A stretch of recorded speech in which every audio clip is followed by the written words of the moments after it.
आज हम स्टार्ट करेंगे rotational motion of a rigid body. ठीक है जी, इसकी कुछ प्रॉपर्टीज देखेंगे कि कैसा होता है रोटेशनल मोशन। देखो बच्चों, अगर हमारे पास एक इस तरह की रिजिड बॉडी है लाइक दिस, इस रिजिड बॉडी के अंदर क्या होता है कि जो इंटर पार्टिकल स्पेसिंग होती है, हर किसी पार्टिकल के बीच में दो कोई पार्टिकल ले ले, उनके बीच में जो डिस्टेंस होता है उसको बोलते हैं inter particle spacing like this, that remains always fixed. Solid होती है ये बॉडी। वैसे आइडियली देखा जाए तो कोई भी बॉडी सॉलिड नहीं है। अगर आप इस बॉडी पर फोर्स लगाओगे, इसको खींचने की कोशिश करोगे, लेट अस सपोज स्ट्रेच करने की कोशिश करोगे, तो हो सकता है इंटर पार्टिकल स्पेसिंग वेरी कर जाए, बॉडी डिफॉर्म हो जाए। बट जब तक हम वो वाली फोर्स नहीं लगाएंगे, स्ट्रेचिंग फोर्स या इसके ऊपर डीफॉर्मिंग फोर्स नहीं लगाएंगे, तब तक ये सॉलिड होनी चाहिए। इंटर पार्टिकल स्पेसिंग अगर फिक्स रहता है, that is called rigid body. अब हमने लास्ट अपने कुछ लेक्चर्स में देखा कि इस रिजिड बॉडी के अंदर एक ऐसा पॉइंट होता है जिसको हम बोल सकते हैं सेंटर ऑफ मास, और वो ऐसा पॉइंट होता है जहां पे हम मान सकते हैं कि बॉडी का सारा मास कॉन्सेंट्रेट करता है। मतलब इस पूरी की पूरी बॉडी को, अगर इसका मास m है, we can replace like this by a single point C having mass m. This point is called center of mass of this rigid body. अब अगर हम कोई एक्सटर्नल फोर्स उस पर्टिकुलर पॉइंट पर लगाएं, अगर हम एक एक्सटर्नल फोर्स लगा दें इस रिजिड बॉडी पर और हम बाकी सारे पॉइंट्स को छोड़कर सिर्फ और सिर्फ वो फोर्स सेंटर ऑफ मास पे लगाएं, तो क्या होता है कि ये जो रिजिड बॉडी होती है, it undergoes a translational motion like this. Translational motion मतलब motion in a straight line. उस केस में इस बॉडी के जितने भी पार्टिकल्स हैं, जैसे मान लो यहाँ पर एक पार्टिकल है, उसकी कुछ वेलोसिटी होगी, late us suppose its velocity is v1 vector. ऐसे ही कोई और पार्टिकल यहाँ पे ले लो, उसकी कुछ वेलोसिटी होगी v2 वेक्टर। ऐसे ही यहाँ एक और ले लो, उसकी कुछ वेलोसिटी होगी v3 वेक्टर। ये जितनी भी वेलोसिटीज हैं सारे पार्टिकल्स की, all are equal, all are same. क्यों? क्योंकि इंटर पार्टिकल स्पेसिंग तो पहले ही नहीं वेरी कर रही, ऊपर से आपने फोर्स लगा दी इस तरह से कि बॉडी ट्रांसलेशनल मोशन में है, स्ट्रेट लाइन में जा रही है। तो उस केस में जितने भी पार्टिकल्स हैं उनकी लीनियर वेलोसिटीज सारी की सारी सेम होंगी। तो such kind of motion is called translational motion of rigid body, जो कि हम ऑलरेडी काइनेमेटिक्स में पढ़ चुके हैं। काइनेमेटिक्स में हम किसी कार, किसी स्कूटर या कोई भी ऐसा ऑब्जेक्ट, उसका motion as a point mass study करते हैं, है ना, उसको एक पॉइंट मास मानते हैं और उसका मोशन स्टडी करते हैं। उस केस में जो भी उसका एक्सेलरेशन होता है कार का, या जो भी हम न्यूटन्स लॉ ऑफ मोशन में उसके ऊपर फोर्स लगाते हैं किसी भी ब्लॉक के ऊपर, जैसे टेबल के ऊपर एक ब्लॉक पड़ा होता था, हम उस पर ऐसे बोलते थे कि एक फोर्स F लगा दी हमने। कौन से पॉइंट पर वो फोर्स लगाई जाती थी? वो सेंटर ऑफ मास पे लगाई जाती थी। तभी वो पूरी की पूरी बॉडी इस तरह से स्ट्रेट लाइन में मूव करती थी। और स्ट्रेट लाइन में क्या होता है कि जितने भी पार्टिकल्स हैं, ये वाला, हर कोई particle of the body moves with same velocity, equal velocity. ठीक है, तो such motion is called translational motion. So let me write here. When we apply a force on the center of mass of a rigid body, it undergoes the translational motion. Translational motion. All the particles of body move together in a straight line,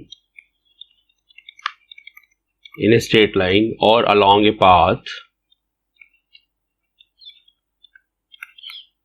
having equal velocities. देखिए, जरूरी नहीं है कि ये body straight line motion में ही जाएगी। Motion इसका दूसरा भी हो सकता है, लाइक इसका मोशन प्रोजेक्टाइल जैसा भी हो सकता है। जैसे मान लो अगर हम इस बॉडी को इनिशियल कुछ वेलोसिटी ऐसे दे के सेंटर ऑफ मास से ऐसे फेंकते, तो ये बॉडी ऐसे प्रोजेक्टाइल मोशन भी कर सकती है। उसके ऊपर क्योंकि ग्रेविटी भी लग रही है डाउनवर्ड डायरेक्शन में, तो फिर ये कुछ पाथ ऐसा बन जाता है इसका, ये इस तरह से लाइक दिस, ये बॉडी ऐसे गिरती। तो हर किसी पार्टिकल की वेलोसिटी जिस तरह से इसके सेंटर ऑफ मास की वेलोसिटी चेंज होगी वैसे ही चेंज होगी। तो such kind of motion is translational motion, जिसमें बॉडी रोटेट नहीं कर रही। ये एक एग्जांपल है हमारे पास। अब जो दूसरी कैटेगरी है जो हम इस चैप्टर में पढ़ने वाले हैं, दैट इज रोटेशनल मोशन। और इसके बाद एक थर्ड कैटेगरी भी आएगी, वो हम बाद में स्टडी करेंगे, इसी चैप्टर में करेंगे, दैट इज रोलिंग मोशन। तो रोलिंग मोशन में दोनों चीजें होती हैं, बॉडी घूमती भी है और ट्रांसलेशनल मोशन में भी होती है। अभी हम पहले बात करेंगे रोटेशनल मोशन की। अब अगर हम सेम बॉडी को क्या करें, एक जगह से एक पॉइंट से इसको फिक्स कर दें। जैसे मान लो ये वही सेम बॉडी है, हमने इसको क्या किया, इस पॉइंट से इसको फिक्स कर दिया। फिक्स मतलब इसके अंदर एक छोटा सा होल किया हमने और वहां पर हमने एक एक्सिस ऑफ रोटेशन बना दिया लाइक दिस। ऐसे करके हमने एक एक्सिस बना दिया, ठीक है। अब उसके अबाउट ये बॉडी जो है सस्पेंड कर दी हमने, ठीक है।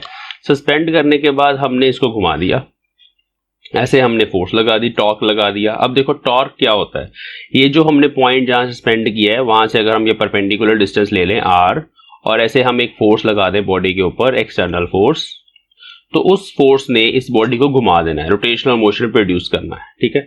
अब जब ये बॉडी रोटेशनल मोशन में होती है तो क्या होता है, देखो ध्यान से देखेंगे।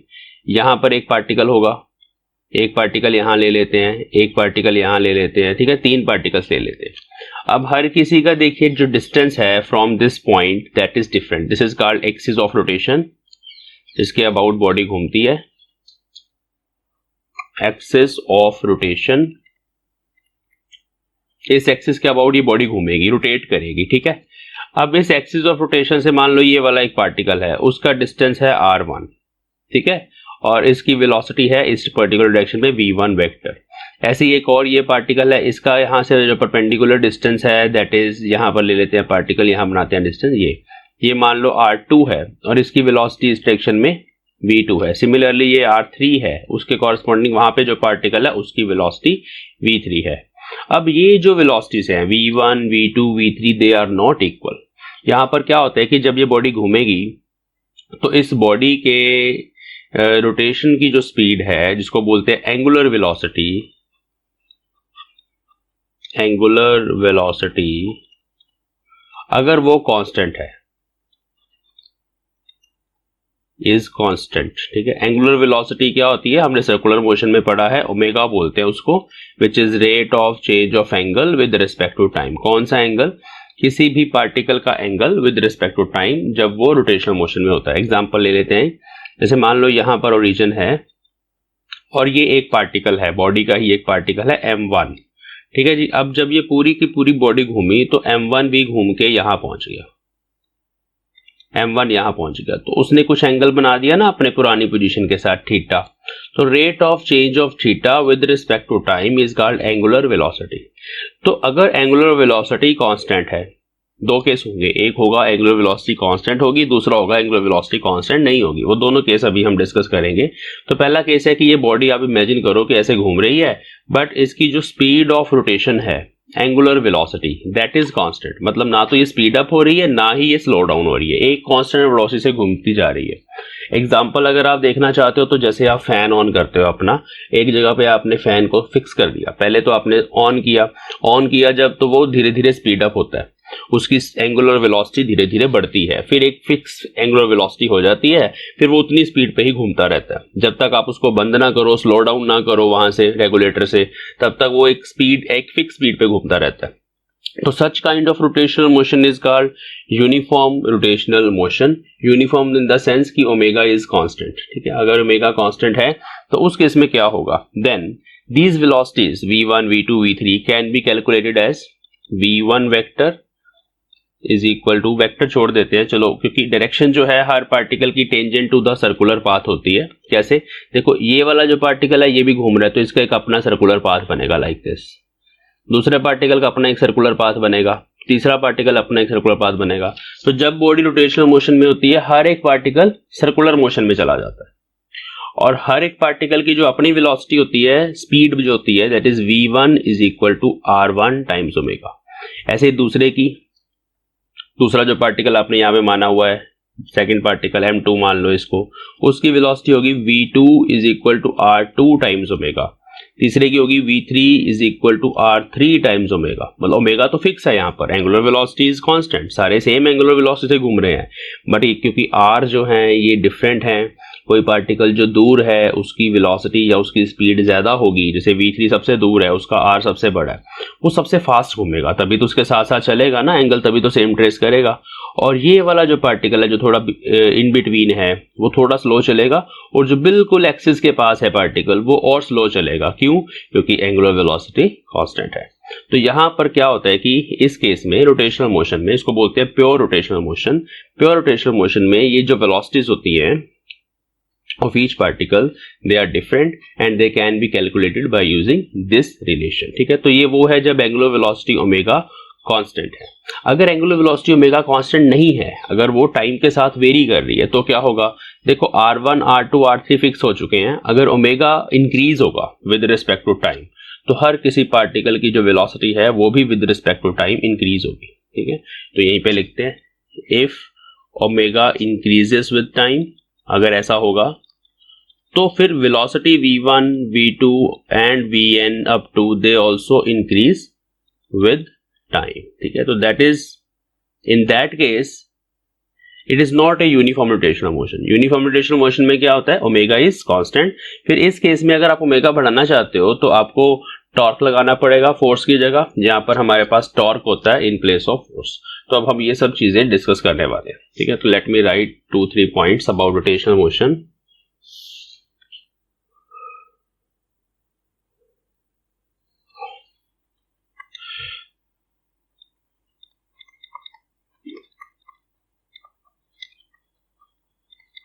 तो रोटेशनल मोशन में हम ये लिखेंगे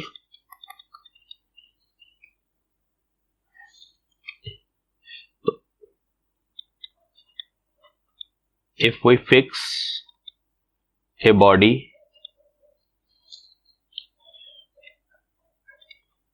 the rigid body about a point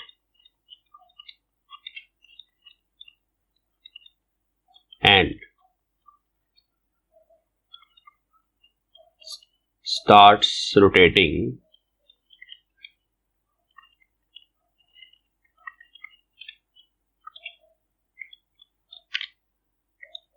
then all the particles of body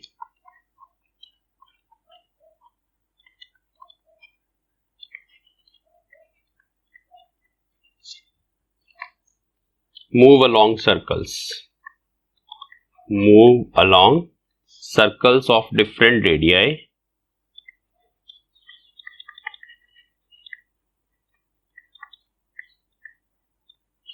हर किसी सर्कल की जो रेडियस होगी that will be different in the parallel planes.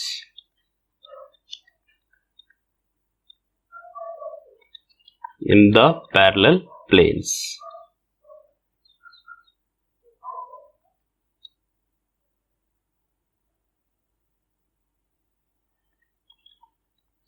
The centers of these circles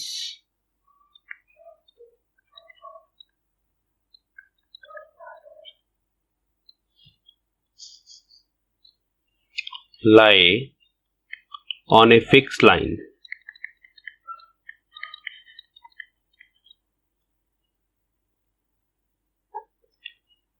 called axis of rotation।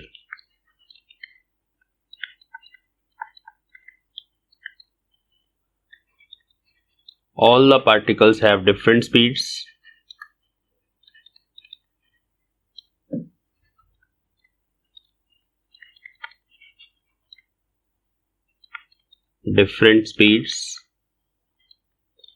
v1, v2 up to vn, which are related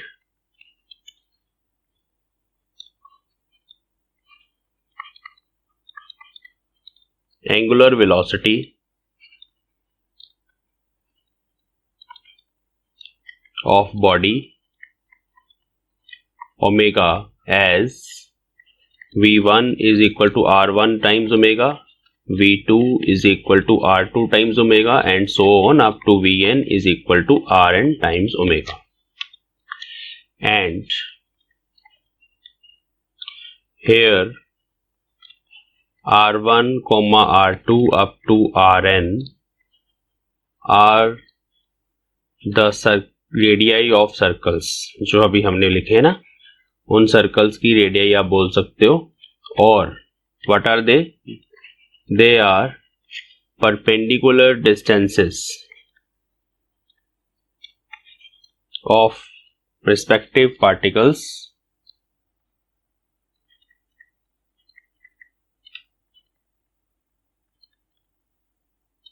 from the axis of rotation. इसको ध्यान से पढ़ लेना और इसी में सारा कुछ है. तो वो जो हमने एक्सिस ऑफ रोटेशन बोला है, वहां से जो परपेंडिकुलर डिस्टेंसेस हैं they are r1, r2, r3. एक और डायग्राम से और चीजें क्लियर करूंगा मैं. मान लो कि हमारे पास इस तरह की एक रिजिड बॉडी है, ठीक है, and this is the fix point, जिसके अबाउट हमने इसको ऐसे फिक्स कर दिया. This is the fix point, ठीक है. अच्छा, ये पॉइंट ना सेंटर ऑफ मास भी हो सकता है या सेंटर ऑफ मास नहीं भी हो सकता. आप किसी भी पॉइंट के अबाउट बॉडी को रोटेट करवा सकते हो, उसमें कोई प्रॉब्लम नहीं है, ठीक है. वो हम बाद में देखेंगे कि अगर सेंटर ऑफ मास होगा तो उसके क्या बेनिफिट्स होंगे और अगर नहीं होगा तो क्या उसके बेनिफिट्स होंगे. तो ये आ गया, एक लाइन आ गई जिसके अबाउट हमने इसको फिक्स कर दिया. Suppose it is already rotating in this direction, ऐसे घूम रही है ये, ठीक है, ये इसकी डायरेक्शन ऑफ रोटेशन है. अब अगर आप यहां पर कोई पार्टिकल कंसिडर करोगे, उस पार्टिकल का यहां से एक परपेंडिकुलर डिस्टेंस होगा r1 और उसकी वेलोसिटी होगी v1 vector in this direction. Similarly यहां पर पार्टिकल कंसिडर करोगे, उसका भी परपेंडिकुलर डिस्टेंस लेना r2 और उसकी वेलोसिटी ऐसे v2. तो देखो ये नीचे वाला पार्टिकल अपने सर्कल में घूम रहा है, यहाँ पे ये इसका एक ऐसे सर्कल बन जाएगा. r1 रेडियस का एक सर्कल है, ये इसके अलॉन्ग ही घूमता रहेगा. अगर आप अकेला पार्टिकल देखोगे, इस अकेले पार्टिकल को देखोगे तो ये अपने यहाँ पे इसका एक अपना सर्कल है, उसकी रेडियस r2 है, उस r2 रेडियस में ये घूम रहा है, ठीक है. तो इस तरह सारे पार्टिकल्स पैरेलल प्लेन्स में सर्कुलर मोशन ट्रेस आउट करते हैं. और पूरी बॉडी की जो एंगुलर वेलोसिटी है वो ओमेगा है. तो ओमेगा और v कैसे रिलेट करते हैं वो मैंने आपको बता दिया.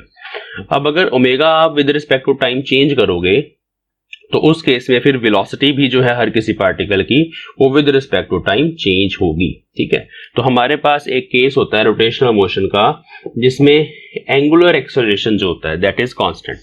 तो let us recall the things कि what is omega. Omega is angular velocity which is d theta by dt. इसके यूनिट्स होते हैं radian per second. This is called angular velocity. इसका एक और फॉर्मूला होता है ओमेगा का. अगर आप एवरेज ओमेगा निकालना चाहते हो तो that is θ2 minus θ1 upon t2 minus t1. इसके भी यूनिट्स रेडियन पर सेकेंड्स ही होंगे, ठीक है. ऐसे ही अगर हम इसको डिफरेंशिएट कर दें तो हमारे पास एंगुलर एक्सेलरेशन आ जाता है अल्फा.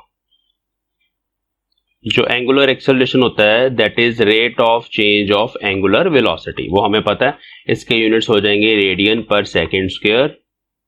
और एवरेज एक्सेलरेशन अगर आप निकालना चाहते हो तो ओमेगा 2 कोई वैल्यू है, ओमेगा 1 कोई वैल्यू है, divide by t2 minus t1.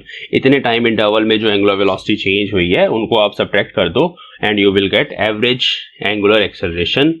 वो भी आएगा रेडियन पर सेकेंड स्क्वायर में. अब हमारे पास एक स्पेशल केस है. वो स्पेशल केस है कि if angular acceleration alpha is constant, ठीक है, अगर ये कांस्टेंट है that comes under the category of uniformly accelerated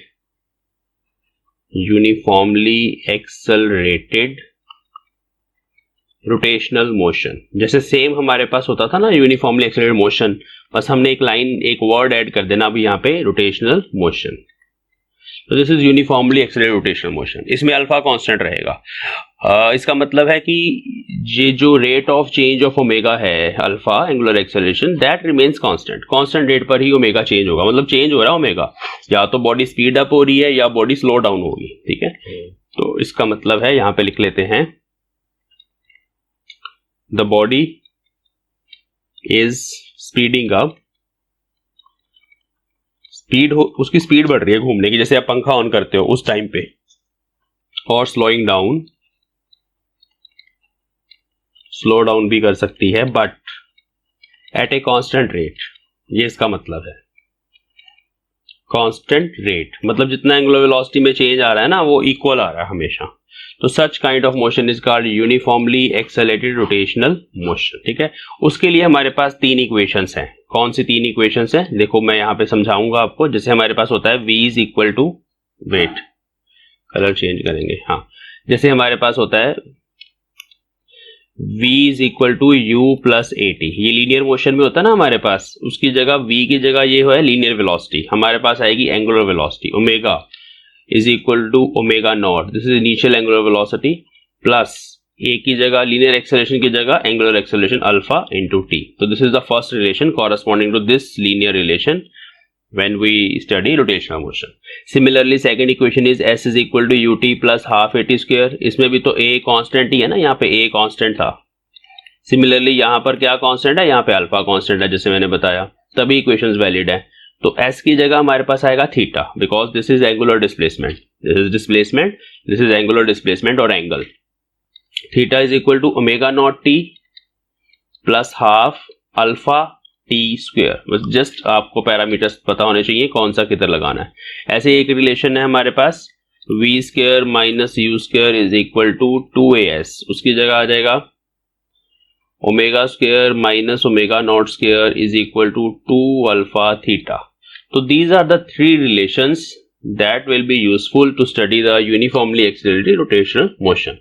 तो इसमें क्वेश्चन वैसे ही आएंगे कि भाई एंगुलर एक्सेलरेशन इतना है जो रेडियन पर सेकंड में गिवन होगा, रेडियन पर सेकंड स्क्वायर में गिवन होगा, और ओमेगा नॉट इनिशियल इतना था या जीरो से वो स्टार्ट हुई body, find the omega at any time T. तो जस्ट आपने ये फॉर्मूले लगा के क्वेश्चंस को सॉल्व करना है। अब स्कूल में सीबीएसई बोर्ड में जो एग्जाम्स होते हैं उसमें इनकी डेरिवेशन आ जाती है बाय कैलकुलस मेथड, जैसे कि हमने इनको ड्राइव किया था बाय कैलकुलस मेथड, हम अब इनको भी ड्राइव करेंगे, फिर एक दो क्वेश्चंस देखेंगे।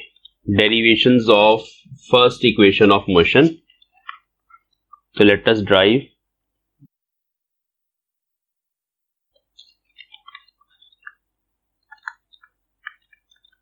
Derivation of omega is equal to omega naught plus alpha t, ठीक है, बाय कैलकुलस मेथड। ये सिर्फ एक ही मेथड से आएंगी। हाँ जी बच्चों, तो from the definition of alpha, ठीक है, if alpha is angular acceleration of rotating body, body क्या कर रही है अभी, रोटेट कर रही है, then alpha is equal to d omega by dt. Therefore d omega is alpha times dt. Integrate on both sides.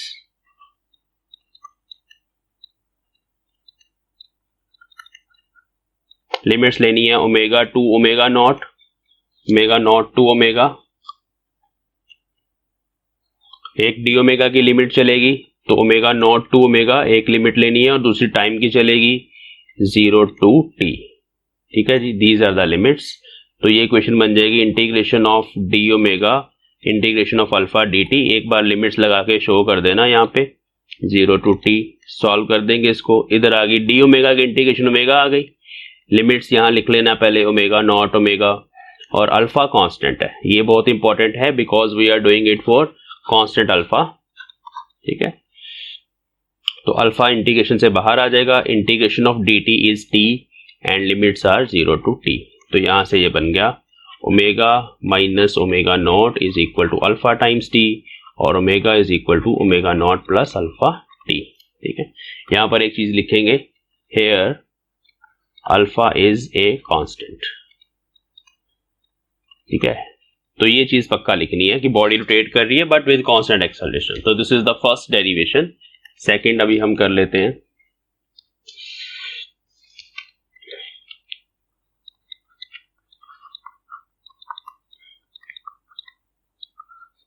Derivation of second equation of motion. Second equation of motion is theta is equal to omega naught t plus half alpha t square, ठीक है। Okay, इसके लिए आपको omega चाहिए, ठीक है। तो if omega is angular velocity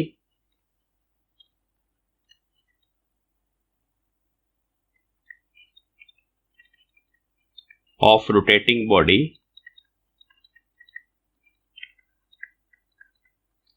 at any time T, क्योंकि ये तो वेरी कर रही है ना, एट एनी टाइम टी इसलिए लिखा है क्योंकि ओमेगा वेरी कर रहा है, ठीक है। Then by definition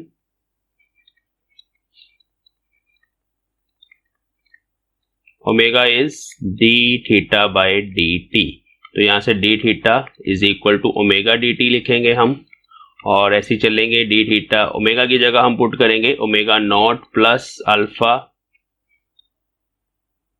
T D T, ठीक है। चलिए और अच्छा कर लेते हैं इसको, डी थीटा ऐसे रहने देते हैं, omega naught times D T अलग कर दो plus alpha T D T अलग कर दो, ऐसे लिखना पड़ेगा इसको, ओमेगा को ये पुट करना पड़ेगा because omega is varying with time. तो वो फंक्शन आपको यहाँ पे जो अभी हमने फर्स्ट इक्वेशन ड्राइव करी उसको हम पुट कर देते हैं। Now integrating on both sides, integrating on both side ऐसे ही कर देता हूं मैं, यहाँ पे ये इंटीग्रेट कर दिया। लिमिट्स लगाते हैं, एक तो है from theta naught initial position to theta, ये है टाइम की लिमिट 0 टू टी, और ये भी टाइम की लिमिट 0 टू टी। बस इसको सॉल्व कर लो, यहाँ आ जाएगा डी थीटा की इंटीग्रेशन थीटा, लिमिट्स पुट करके थीटा माइनस थीटा नॉट ऐसे लिखेंगे पहले इसको, इज इक्वल टू इधर आएगा ओमेगा नॉट कांस्टेंट बाहर, डी टी की इंटीग्रेशन टी, लिमिट्स पुट करके टी आ गया, प्लस अल्फा बाहर, टी डी टी की integration T square by 2, limits भी पुट कर दी मैंने, ठीक है। तो this thing is actually angular displacement, इसको आप वापस थीटा लिख सकते हो, तो therefore we get theta is equal to omega naught t plus half alpha t square. तो ये सेकंड डेरिवेशन बस इतनी सी करनी है, ठीक है। यहां पे लिख देना if theta naught is taken as 0, मतलब इनिशियली अगर हम उसको ओरिजिन से स्टार्ट कर रहे हैं, मतलब बिल्कुल स्टार्टिंग से स्टार्ट कर रहे हैं, तो उस केस में ये इक्वेशन बन जाएगी। चलिए नेक्स्ट इक्वेशन, बस लास्ट डेरिवेशन, कल इसके क्वेश्चंस करेंगे। तो third equation is derivation of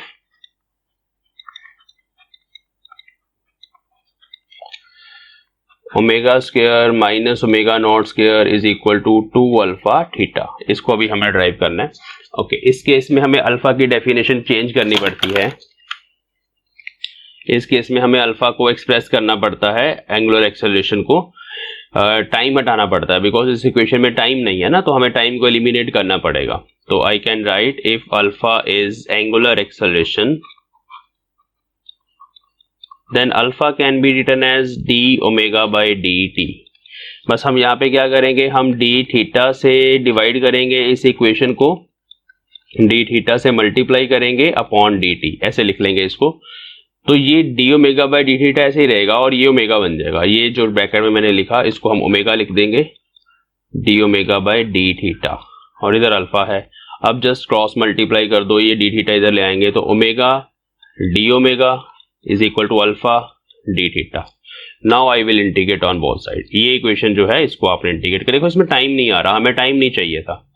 limits omega naught to omega, इसकी लिमिट आप 0 टू थीटा ले लो, इनिशियली वो 0 डिस्प्लेसमेंट है, एंगुलर डिस्प्लेसमेंट। चलो तो ये सॉल्व हो गया, ये बन गया ओमेगा स्क्वायर, लिमिट्स पुट कर देते हैं अभी, और इधर बन गया ओमेगा स्क्वायर बाय 2 बनेगा इसकी इंटीग्रेशन, इधर बनेगा अल्फा कॉमन, डी थीटा की इंटीग्रेशन थीटा, बस हो गया। 2 उधर ले जाओ, लिमिट्स पुट कर दो, omega square minus omega naught square is equal to 2 alpha theta. तो ये 3 डेरिवेशन आपने फटाफट एक बार देख लेनी है, क्योंकि सीबीएसई में 2 नंबर में अगर आ जाएगी तो सीधे 2 नंबर है, कितना आसान है ये काम, ठीक है। हाँ जी, तो चलिए कुछ एग्जांपल्स करते हैं अब related to these equations. This is the first question, कह रहा है the angular speed of a motor wheel is increase from 1200 RPM to 3120 RPM in 16 seconds. ये आरपीएम क्या होता है और ये कौन सी एंगुलर स्पीड है? This is angular speed actually and it is given in RPM, है ना, इसका यूनिट है आरपीएम। इसको हम रेडियंस पर सेकंड में कन्वर्ट करेंगे, ठीक है। कैसे करेंगे, लेट अस सी दैट। हमें क्या फाइंड करना है, हमें एंगुलर एक्सेलरेशन फाइंड करना है, और उसके साथ साथ हमें फाइंड करना है how many revolutions does the wheel make during this time, कितनी बार वो घूम गया ड्यूरिंग दिस टाइम, ठीक है। चलो पहले एंगुलर एक्सेलरेशन की बात कर लेते हैं। अल्फा का फॉर्मूला होता है omega 2 minus omega 1 divide by T2 minus t1। This is the average angular acceleration. जब आपको इस तरह से दो वैल्यूज दी होंगी और एक टाइम इंटरवल 16 सेकेंड बोला है ना, तो t2 will be 16 and t1 will be 0। तो यहाँ पे वैल्यूज पुट करके we will get the answer, but here omega 1 and omega 2 are angular velocities, और इसके जो यूनिट्स होते हैं बच्चे, इनके जो यूनिट्स हमने यहाँ पे यूज करने हैं, that should be in radiance per second. ठीक है, हमारे पास जो डाटा गिवन है दैट इज आरपीएम। ये जो आरपीएम वाली वेलोसिटी एंगुलर स्पीड होती है ना, this is actually linear speed. ये रोटेशंस होती हैं, कितनी बार घूम गया कोई व्हील इन 1 मिनट। आरपीएम का मतलब है रोटेशंस पर मिनट। तो उसको कैसे कन्वर्ट करना है, देखो इसको मान लेते हैं न्यू1, इसको न्यू से डिनोट कर लेते हैं। It is 1200 RPM. अब इसको हमें पहले सेकंड्स में, रोटेशंस पर सेकंड में लेके जाना है। देखो 1 मिनट में 1200 बार घूम रहा है वो व्हील, तो 1 सेकंड में कितनी बार घूमेगा, इसको 60 से डिवाइड करना पड़ेगा, क्योंकि 1 मिनट में 60 सेकंड्स होते हैं। तो when you divide it by 60, तो ये बन जाएगा 60 से डिवाइड किया, यहाँ पे एस आ गया। ठीक है, आरपीएस। वैसे भी आप देख सकते हो क्योंकि रोटेशंस पर मिनट है ना, ये रेसिप्रोकल में होता है नीचे, तो नीचे उसकी जगह 60 का फैक्टर आएगा। 1 मिनट है 60 सेकेंड्स, ये कट गया, यहाँ पे 2 पे कट गया, तो हमारे पास फर्स्ट वैल्यू आ गई 20 आरपीएस। ठीक है, अब सेकेंड्स में चले गए हम, ऐसे ही न्यू 2 फाइंड करना हमें। आरपीएम है रोटेशंस पर मिनट, इसको पर सेकंड में चेंज करना है। 60 से डिवाइड करेंगे, ये यहाँ पे कटेगा 52 पे जाके, ये 6 यहाँ पे, पहले 5 पे चला गया, फिर 2 पे, 52 आरपीएस। ठीक है, नाउ दिस इज 20 रोटेशंस पर सेकेंड। देखो ये मान लो व्हील है हमारा, this is the wheel which is rotating. ठीक है, यहां पर एक पॉइंट लगा लेते हैं फॉर द रेफरेंस, ये ए पॉइंट है। एक रोटेशन का मतलब है कि ये सारा घूम के ये वापस ए पॉइंट अपनी लोकेशन पर वहीं पर आ गया। ठीक है, सारा घूम के ए वापस वहीं पे आ गया, that is 1 rotation. Now in 1 rotation how many radians are there, तो 1 रोटेशन कोरस्पॉन्ड्स टू, एक रोटेशन मतलब ये ए पॉइंट ने पूरा एंगल कंप्लीट किया, that is equal to actually 2 pi radians. ठीक है, एक रोटेशन 2 पाई रेडियंस के बराबर होती है। जो टोटल 360 डिग्री का एंगल बनता है that is in radians is given as 2 pi radians. तो मतलब 20 आरपीएस है, तो 20 आरपीएस मतलब एक रोटेशन में 2 पाई रेडियंस हो रहे हैं, तो 20 रोटेशंस में कितने रेडियंस हो जाएंगे, इसको 2 पाई से मल्टीप्लाई करना है। Therefore omega 1 is 2 pi nu 1, ये फॉर्मूला होता है हमारे पास। और मैंने जैसे बताया कि एक्चुअली एक रोटेशन 2 पाई के बराबर होता है, तो 20 रोटेशन उसको 2 पाई से मल्टीप्लाई कर देंगे, तो ये हो गया 2 पाई इंटू 20, सॉल्व करके बन गया 40 पाई रेडियंस पर सेकेंड। ये हमारे पास ओमेगा 1 आया। Similarly omega 2,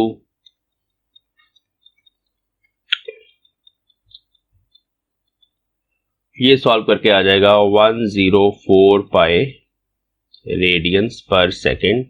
Therefore alpha is equal to 104 pi minus 40 pi divided by 16। ये मैंने यहाँ पे वैल्यूज पुट कर दी। ठीक है, इसको सॉल्व कर लेंगे तो ये आ जाएगा 4 पाई आंसर आएगा रेडियन पर सेकेंड स्क्वायर, क्योंकि अल्फा के यूनिट्स होते हैं रेडियन पर सेकेंड स्क्वायर। तो this is the angular acceleration. तो सबसे इंपॉर्टेंट चीज ये है कि आपको आरपीएम को आरपीएस में कन्वर्ट करना है पहले, रोटेशंस पर सेकंड में। Here r stands for rotations, then 1 rotation is equal to 2 pi radians, उसको आप 2 पाई से मल्टीप्लाई करोगे जैसे मैंने यहाँ किया है, then you will get omega. ये एक कॉन्सेप्ट है समझने वाला। ठीक है, नेक्स्ट है how many revolutions does the wheel make during this time, कितनी बार वो घूम गया। रेवोल्यूशंस हमें बताने हैं कितनी बार वो घूम गया। ओके, देखिए उसके लिए हमें पहले एंगुलर डिस्प्लेसमेंट निकालना पड़ेगा। मतलब ये जो पॉइंट ए है, एक बार घूमा तो 2 पाई रेडियंस बना, फिर 2 बार घूमा, ठीक है, तो 4 पाई रेडियंस बना। तो हमें पहले थीटा फाइंड करना है, एंगुलर डिस्प्लेसमेंट। एंगुलर डिस्प्लेसमेंट हम नेक्स्ट शीट पे फाइंड कर लेते हैं। हमें टाइम गिवन है, ये तो पहले से अगला क्वेश्चन लिखा हुआ है, यहीं पे कहीं पे कर लेते हैं। हाँ जी, तो theta is equal to omega naught t plus half alpha t square, this is the formula. यहाँ पे हमें थीटा फाइंड करना है, तो this is equal to omega naught is 40 pi, ये initial angular velocity 40 pi, t time हमारे पास है 16 सेकेंड, तो पूछा कि इतने टाइम में कितनी बार घूम गया वो, है ना, प्लस हाफ अल्फा, अल्फा आपने फाइंड कर लिया 4 पाई रेडियन पर second square into T square is 16 का स्क्वायर। इस फैक्टर को जब हम सॉल्व कर लेंगे वी विल गेट, आप करके देख लेना सॉल्व, हमारे पास आ जाएगा 1152 पाई, ठीक है, पाई को नहीं पुट कर रहे, रेडियंस, क्योंकि हम थीटा निकाल रहे हैं ना, थीटा इज एंगुलर डिस्प्लेसमेंट, तो इतने रेडियंस आया हमारे पास। तो इतना मतलब इस पॉइंट ने जो टोटल एंगल ट्रेस किया इन दिस मच टाइम, एक बार घूमा फिर 2 बार घूमा, ऐसे करते करते ये पता नहीं कितनी बार घूमा है, वही हमें फाइंड करना है, और इसने इतना टोटल एंगल बनाया। अब हमें पता है कि 1 rotation correspond to 2 pi radians and this is the total radians traced by this point A. So therefore number of revolutions कितनी बार घूमा, मतलब कितना टोटल एंगुलर डिस्प्लेसमेंट हुआ है, that is this much radians, और एक रोटेशन में कितना एंगुलर डिस्प्लेसमेंट होता है, दैट इज दिस। तो ये 2 पाई से पाई कटा, ये कटेगा 576 पे, तो मतलब 576 rotations are there to trace this much angle. इतना एंगल बनाने के लिए ए पॉइंट को इतनी बार इस व्हील को रोटेट करना पड़ेगा, ठीक है। तो जब आपको ये पूछा जाए कि कितनी बार रेवोल्यूशंस हुई है या find the angular displacement of the wheel, तो एंगुलर डिस्प्लेसमेंट बच्चे ऐसे निकलता है, जैसे मैंने आपको अभी बताया कि जस्ट आपने ये इक्वेशन यूज करनी है, इसमें अल्फा आपको गिवन है और ये सारा कुछ। अच्छा, अगर मान लो अल्फा 0 होता तो क्या होता, तब आप इतनी इक्वेशन यूज करते, theta is equal to omega naught t, उस केस में ये एक्सेलरेटेड मोशन ना होता, उस केस में यूनिफॉर्म मोशन होता, कोई प्रॉब्लम नहीं है। बट आपके पास अगर ओमेगा नॉट है जिससे ये घूम रहा है ऑलरेडी, और कितने टाइम के लिए घूमा, वहां से भी आप थीटा फाइंड कर सकते हो, थीटा हमेशा रेडियंस में आएगा। एक और चीज पूछी जा सकती है, that is how much linear distance it has covered, linear distance कितना कवर किया, मतलब जब जैसे घूम रहा है, जा रहा है, आगे जा रहा है, तो कितनी दूरी इसने तय करी है, लीनियर डिस्टेंस, वो अगर आपको फाइंड करना है तो कैसे करेंगे। देखो, उसके लिए फॉर्मूला होता है, हम s निकालना चाहते हैं अभी, तो s is equal to r times theta, ये फॉर्मूला होता है उसके लिए। ओके, ये कैसे आया, देखो ये r क्या है, यहाँ पे r is the radius, what is theta, theta is the angle, ठीक है। जैसे हमारे पास होता ना, ये आर्क है, ये थीटा है और ये रेडियस है ना, तो we write angle is equal to arc by radius. तो जब आपने आर्क फाइंड करनी है, ये लीनियर डिस्टेंस, ये वाली लेंथ होती है ना, लेंथ ऑफ द आर्क, जब आपने वो फाइंड करनी है तो आपको रेडियस को थीटा से मल्टीप्लाई करना पड़ता है, बस वही सेम चीज है। जब ये पॉइंट, या ऐसे बात करें, ये यहाँ पर जो पॉइंट है वो ऐसे घूम के वापस जब यहाँ तक पहुंचेगा, तो ये जो लेंथ ऑफ द आर्क है वो यहाँ पे छप जाएगी, वही आपने निकालनी है। तो उसको फाइंड करने के लिए you need radius of the wheel, let us suppose the radius is 1 metre, ये जो व्हील हम यूज कर रहे थे 1 मीटर का था, तो फिर इस केस में हमारे पास ऐसा आ जाएगा 1 इंटू थीटा, ये वैल्यूज पुट कर दो, ठीक है। तो ये वैल्यू जो है यही हमारे पास, लेकिन इसका यूनिट अब क्या बन जाएगा, पाई की वैल्यू भी 3.14 पुट करनी है, सॉल्व करके इसका यूनिट बनेगा मीटर्स, ये जो भी आंसर आएगा that will be in metres. अगर ये 2 मीटर रेडियस का व्हील होता तो 2 से मल्टीप्लाई करते, 5 मीटर का होता तो 5 से करते। तो ये कॉन्सेप्ट है, लीनियर डिस्टेंस जब आपने फाइंड करना है, मतलब आपने s फाइंड करना है, तो ये s एक्चुअली क्या है, फिर से मैं बता देता हूँ, यहां से याद रखना, ये लेंथ ऑफ द आर्क है, तो arc is equal to radius times angle. वहां से आप बता सकते हो कि इस व्हील ने जब इतनी रोटेशंस करी हैं, कितनी रोटेशंस करी हैं, 576 रोटेशंस करी हैं, तो उस केस में उसने लीनियर डिस्टेंस कितना कवर किया है, that will be given by this formula. Let me right here linear distance, याद रखना, इसको भूलना नहीं है, ये साइड पे मैंने लिख दिया, इसका ये मतलब नहीं इसको छोड़ देना है, ठीक है। इसको मैं ना हाईलाइट ही कर देता हूँ, ये आगे भी हमारे काम आएगा और क्वेश्चंस में। चलिए आगे चलते हैं, नेक्स्ट क्वेश्चन देखते हैं, इजी क्वेश्चंस होते हैं इसके। हाँ, ये एक क्वेश्चन है, कह रहा है कि एक कांस्टेंट टॉर्क, अभी हमने टॉर्क की बात नहीं करी, इससे नेक्स्ट टॉपिक हमारा टॉर्क ही है। कह रहा है एक व्हील है, उस पे कांस्टेंट टॉर्क लग रहा है। ये टॉर्क क्या होता है?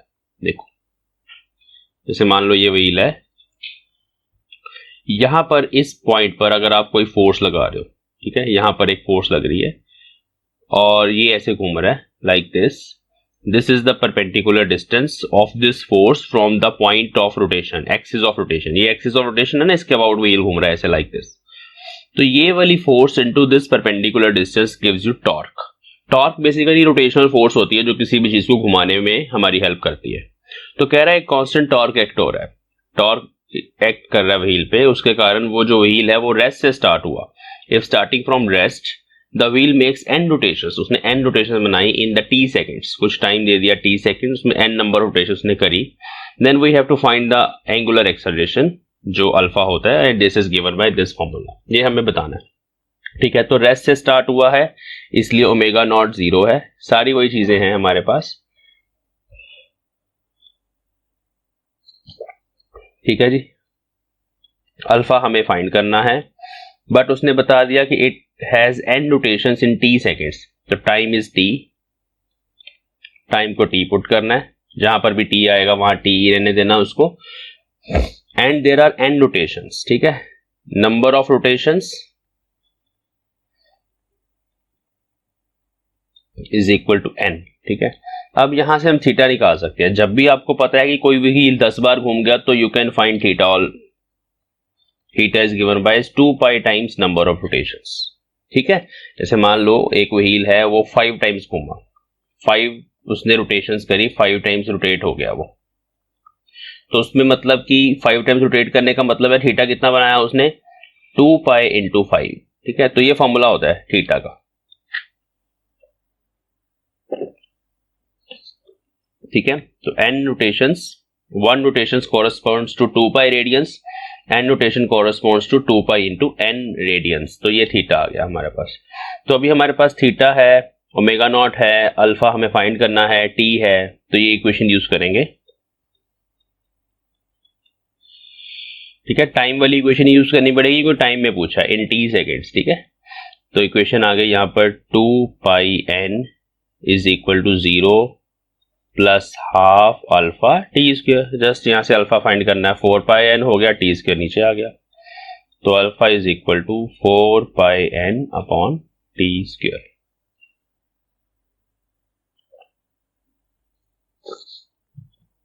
ठीक है बच्चों, तो ये हमारे पास नेक्स्ट क्वेश्चन हो गया और इसके यूनिट्स होते हैं रेडियन पर सेकेंड स्क्वायर। बस ये इक्वेशन ही लगानी सीख रहे। ओके, ये नेक्स्ट क्वेश्चन है, कह रहा है एक कार है, it is moving at 72 kilometre per hour. The diameter of the wheel is 0.5 metres. If the wheels are stopped in 20 rotations by applying the brakes, calculate the angular retardation produced by the brakes. हमें angular retardation निकालना है, जैसे angular acceleration होता है alpha, वैसे ही angular retardation होता है, वो हमें फाइंड करना है। ये नेगेटिव आएगा हमारे पास, ठीक है। तो just we have a car,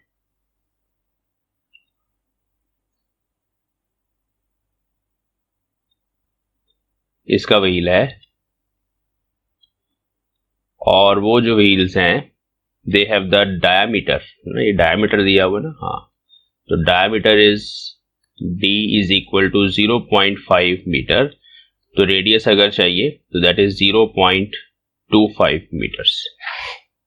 तो ये हमें रेडियस मिल गई, let us write it here.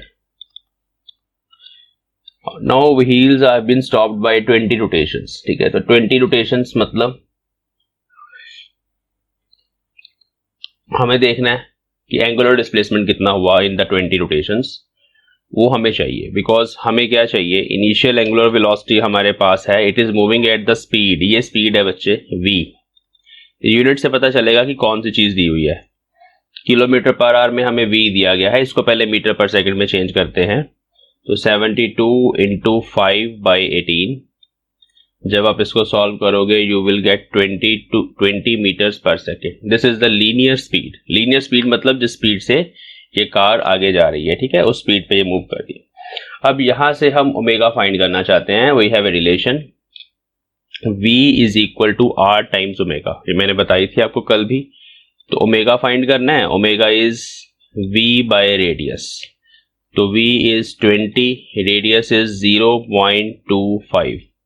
इसको सॉल्व करेंगे, 0.25 मतलब 1/4 होता है, वो 4 ऊपर चला गया, 80 रेडियंस पर सेकेंड। तो this is the initial angular velocity omega naught, जिससे वो कार ऑलरेडी उसका जो व्हील है वो घूम रहा था, ये है वो, ठीक है। तो अब इस सिचुएशन में हमेशा ये वाला फंडा भी आप यूज कर सकते हो क्वेश्चंस में, काइनेमेटिक्स में भी ये काम आएगा आपके। देखो, अगर एक कार किसी पर्टिकुलर स्पीड पे चल रही है तो उसका व्हील कितनी स्पीड पे घूम रहा है वो आप यहां से फाइंड कर सकते हो। कैसे? उस स्पीड को रेडियस ऑफ द व्हील से डिवाइड कर दो, you will get the angular velocity of the wheel, कि वो जो व्हील है वो कितनी स्पीड से घूम रहा था। ये आप डेली लाइफ में कर सकते हो। एक्टिवा की स्पीड देखो स्पीडोमीटर पे कितनी है, उस स्पीडोमीटर वाली स्पीड को आप radius of the Activa's wheel divide कर दो, you will get angular velocity, कितने रेडियंस पर सेकेंड वो घूम रहा है वो आपको मिल जाएगा। चलिए, यहां तक हमारा काम हो गया। अब हमें देखना है कि भाई उतना उसने बोला कि 20 रोटेशंस में वो रुका, है ना, जब हमने ब्रेक अप्लाई की तो 20 रोटेशंस में रुका। और now we have to convert this into angular displacement. Angular displacement निकालना है आफ्टर अप्लाइंग द ब्रेक्स।